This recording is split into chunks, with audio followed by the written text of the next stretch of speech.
Hi Stampin' friends, and this morning I'd like to show you a Valentine mini explosion box. I used the From My Heart Specialty Designer Series paper, and I used the For You from the Itty Bitty Greetings for the sentiment. I used this classic label punch to create the little dovetailed tag.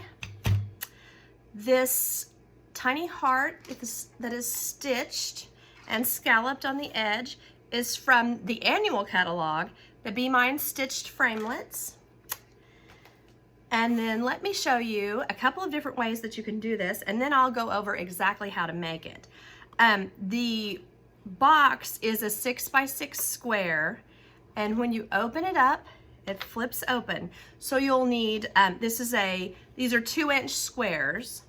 So the outside and inside squares need to be 1 3/4 inches. It holds a little Ferrero Rocher inside. I put a little circle of a contrasting paper just to kind of give it a little cuteness there. And then when you take this away, you could put your, like, from your name, you know, from Rhonda, Happy Valentine's, whatever, here. Another thing that you can do that I had seen from some German demonstrators, people used to make these a while ago, but they were big using the 12 by 12 paper. So they were 9 by 9. So each of these were 3 inches. These mini ones are kind of more practical as far as not using quite so much paper. And then also they're kind of practical in that they're kind of a smaller, more manageable size. But this mini curvy keepsake box fits inside neatly.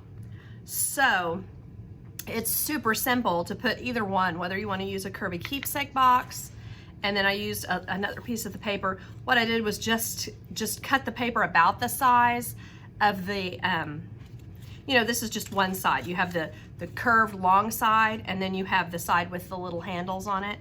So I just cut this part. I just cut a little square out of the paper and then ran it through the Big Shot for that to die cut it.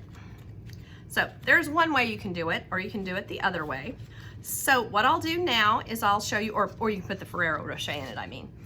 So now I will show you how I did this. Basically, it's very simple. It's a 6x6 square of cardstock, scored at 2 and 4, and then turned and scored again at 2 and 4. Then the lid is 3 1/8 square, and it's scored at a 1/2 inch on all 4 sides. So if that makes sense, the point of that is to just make it a little bit bigger so that there is room to go around the box. And especially some people like to put more layers than you may be imagining. So if that's the case, then they might need to make it even bigger. But this is plenty big for a couple of layers. It's worked out fine. So then after I'll do that, I'll do this. Get my little scores here. And then just put a piece of tear tape on each of the corners. All I've done here, I was talking and didn't show you, but all I've done here is only cut one side so that you can make your square for your lid. And then it will tuck in. Now I've seen some people score diagonally here and here, and then that allows them to leave this connected. So that's another way that you can do this. You can score these on the diagonal here to here, and here to here, and then here to here, and here to here. Then you don't have to cut these off. But for me, because I want to put the curvy keepsake box inside, or mini curvy keepsake box, I need that space in there to be free. So what I'll do on this is cut these off like this. So each one of these squares in the corners will go.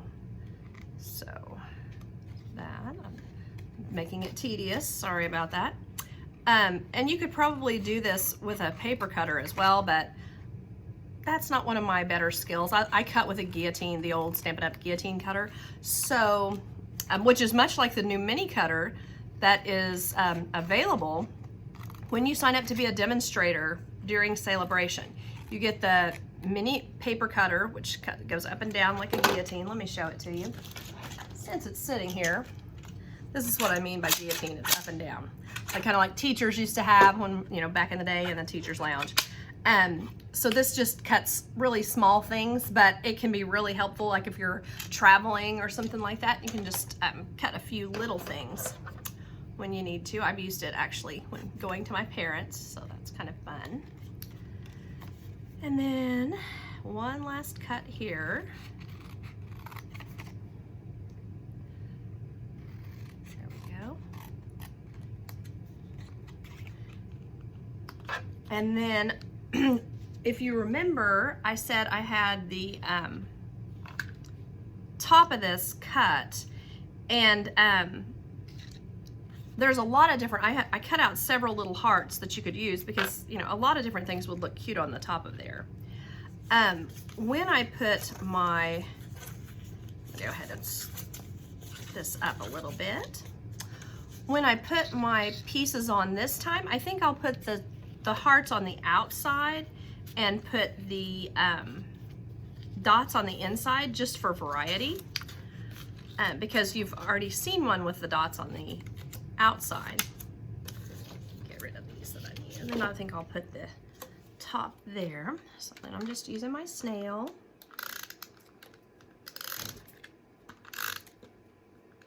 You want to try to get as close to the corner as you can. The corners probably matter more than anything, just to try to keep things laying down nicely on there. I don't like to have a corner rolled up.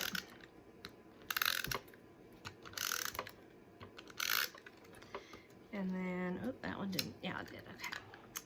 So then the other thing that you need to do is make sure that your hearts, because if you have a directional paper, that your hearts are going up, or, you know, in the case of something else like a little animals or something like that. Of course, you want to get it straight, which I'm having a little trouble with right there. But you want to have them up and down so that you can see them cutely. This would be adorable to give people for birthdays or, well, Christmas too. Almost any holiday. And it's so simple. I don't know. It looks like it's more complicated than this just because I'm taking a long time while I'm talking and doing this, but it's surprisingly easy to put together. And this is something you could do in front of the TV and have quite a bit of fun with it, I think. So then for the inside, I want to go ahead and put all my snail on the inside. Get these guys all fixed up. You could also put your square inside here as well. Just put a square on the inside, whichever way. You put it like this. Just to add a little more fun to that. So then there's the inside piece. And there. And then.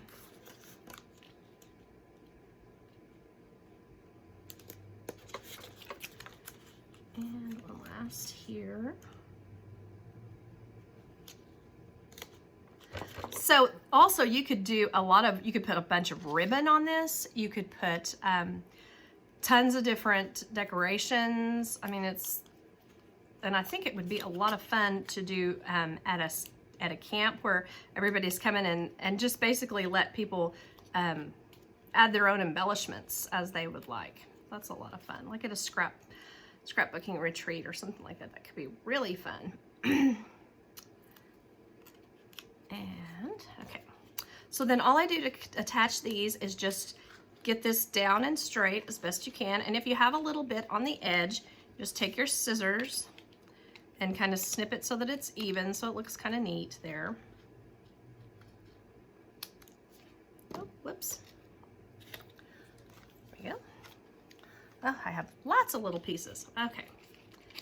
Into here. Corner straight.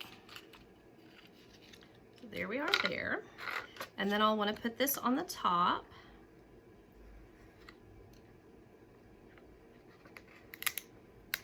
I have that a little bit funny. There we go. And then just kind of decide what I think would look best on the top. So maybe this pink pattern or just the solid pink, who knows. And then you just need a dimensional or two, if I can grab them. And put that right there on top. And then let's add our paper inside here. I'm trying to decide. I think I would like this side to be up when it's on the inside, just for a little bit of contrast. You could also, a cute thing would be to alternate so that every other one is a different pattern. That could be cute. So then here we go with our little box. Whoopsie. There we are. So you can see I have the little box made. So now I just need to stamp the For You from the Itty Bitty Greetings. So I'm doing it here. Let's see if I can get it right the first time. Maybe, maybe not. Let's see. I caught a little edge on that one. There we are. So then the first thing I want to do is punch it just with the classic label punch and get it as straight as I can. So I decide if I think that's straight. There we go. And then I'll just use the edges here and punch that out. And then on the other side, now usually I have to end up doing it a couple more times in order to get it straight. Now what I mean by straight is like to get it the same distance from each end. It's kind of a little bit of a challenge for me. There's that. I'm going to do one more this direction. You can kind of, if you get that straight so that it looks straight, you can kind of tell what you're doing. Maybe not when you're making a video because I'm messing up there. But yeah, just to try to get it about the same distance from each end. And if you have a little edge, you can get that with scissors and all gone. And then what I did on the top was just kind of make it into a little, kind of a little swoosh like that. And then I put two of the small dimensionals stacked on top of each other to create a layer so that it stays up. You might even need three. So don't be afraid to use them. That's what they're for. There we are. And you can put a glue dot underneath it or some snail, whatever. I'll use snail because it's here. Under this side to hold this side down so that it creates the little swoosh like that. There we go. And we're all finished with that.